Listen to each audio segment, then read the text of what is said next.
क्या एक अकेला इंसान सदियों की सामाजिक बेड़ियों को तोड़कर एक पूरे राष्ट्र का भविष्य लिख सकता है? सुनने में शायद थोड़ा फिल्मी लगे, है ना?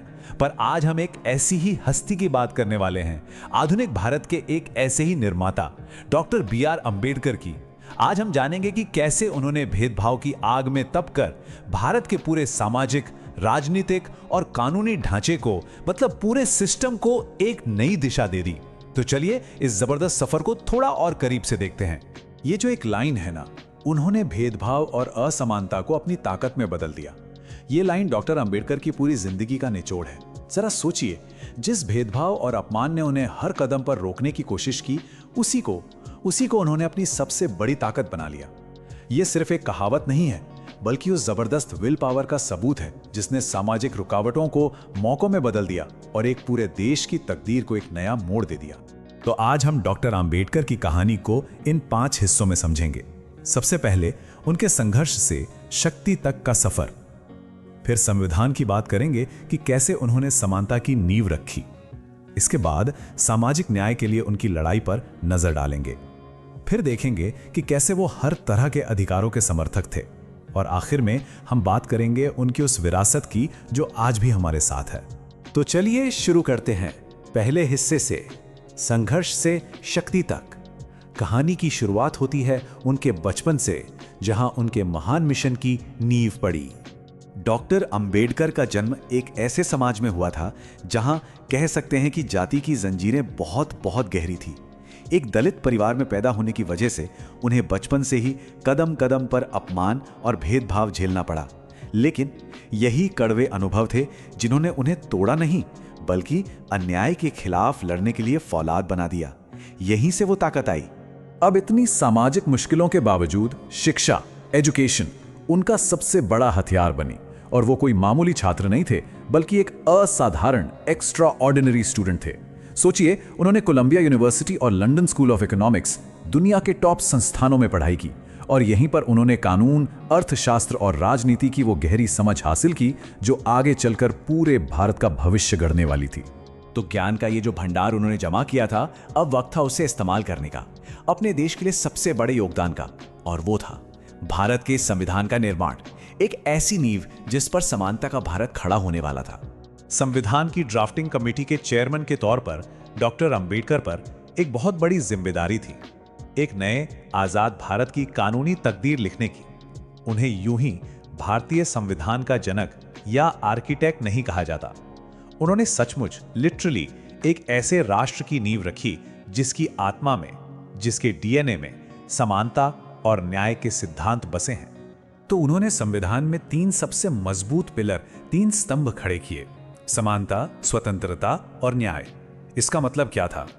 इसका सीधा सा मतलब था कि जन्म के आधार पर जो ऊंच नीच होती थी, अब उसकी कोई जगह नहीं होगी। हर नागरिक, चाहे उसकी जाति, धर्म या जेंडर कुछ भी हो, कानून के सामने बराबर होगा और सबको आगे बढ़ने के बराबर मौके मिलेंगे। उस वक्त के हिसाब से ये एक रेवोल्यूशनरी, एक क्रांतिकारी विचार था। लेकिन डॉक्टर अंबेडकर ये भी जानते थे कि सिर्फ कागज पर सब बराबर हैं लिख देना काफी नहीं होगा, क्योंकि सदियों से जो अन्याय हुआ है उसे भी तो ठीक करना था। इसीलिए उन्होंने आरक्षण यानी रिजर्वेशन की वकालत की। इसका मकसद बहुत साफ था कि अनुसूचित जातियों और जनजातियों को शिक्षा और नौकरियों में मौके दिए जाएं, ताकि वो भी उस दौड़ में शामिल हो सकें जिससे उन्हें सदियों तक बाहर रखा गया था। एक तरह से ये एक लेवल प्लेइंग फील्ड बनाने की कोशिश थी। तो संविधान तो बन गया, कानून अपनी जगह था, लेकिन असली लड़ाई तो समाज की सोच बदलने की थी। और इसीलिए डॉक्टर अंबेडकर सिर्फ एक कानून बनाने वाले नहीं थे, वो जमीन पर उतरकर लड़ने वाले, सामाजिक न्याय के एक असली हीरो थे। देखते हैं उन्होंने ये लड़ाई लड़ी कैसे। उन्होंने बहिष्कृत हितकारिणी सभा जैसी ऑर्गेनाइजेशंस बनाई।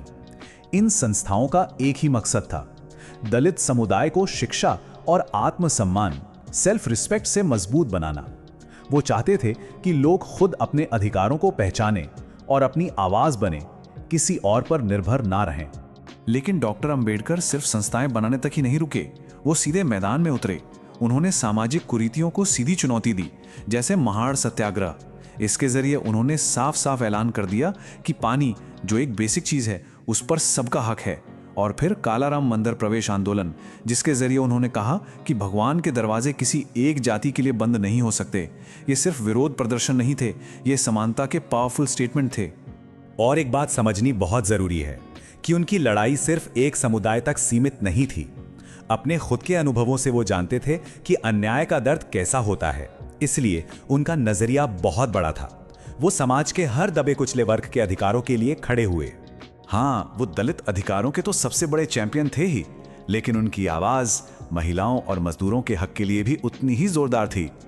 उनका मानना था कि असली न्याय, सच्चा न्याय तभी हो सकता है जब समाज का कोई भी हिस्सा पीछे न छूटे, जब हर एक इंसान को उसका सम्मान और अधिकार मिले।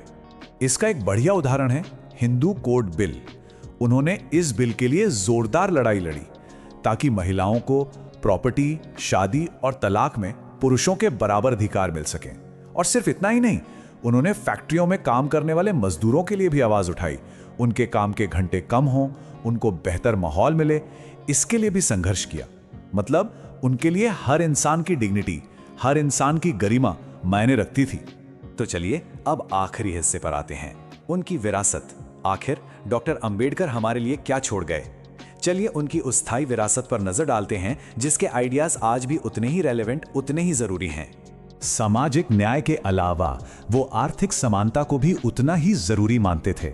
उनका मानना था कि औद्योगिकरण और खेती में सुधार के बिना देश सही मायनों में तरक्की नहीं कर सकता। और ये बात बहुत कम लोग जानते हैं कि भारतीय रिजर्व बैंक यानी आरबीआई की स्थापना के पीछे जो सोच थी, उसमें भी उनका एक बड़ा योगदान था। और फिर अपने जीवन के आखिरी दौर में उन्होंने बौद्ध धर्म अपना लिया। ये सिर्फ धर्म परिवर्तन नहीं था, ये उस जाति व्यवस्था पर उनका आखिरी और सबसे शक्तिशाली प्रहार था जिसके खिलाफ वो अपनी पूरी जिंदगी लड़ते रहे। तो डॉक्टर अंबेडकर का जीवन हमें क्या सिखाता है? यही कि शिक्षा, संघर्ष और सेल्फ रिस्पेक्ट, ये वो ताकतें हैं जिनसे किसी भी मुश्किल को पार किया जा सकता है। उनकी विरासत आज भी हमें एक ज्यादा न्यायपूर्ण और बराबर का समाज बनाने का रास्ता दिखाती है। और अंत में ये हमें एक सवाल के साथ छोड़ जाती है कि आज के दौर की जो चुनौतियां हैं, उनका सामना करने के लिए हम डॉक्टर अंबेडकर के विचारों से क्या सीख सकते हैं, क्या प्रेरणा ले सकते हैं। अगर आपने अभी तक हमारे चैनल को सब्सक्राइब नहीं किया है तो अभी करें और बेल आइकन दबाएं ताकि आप ऐसी प्रेरणादायक कहानियों को कभी मिस न करें। हम एक और अनकही कहानी के साथ फिर मिलेंगे।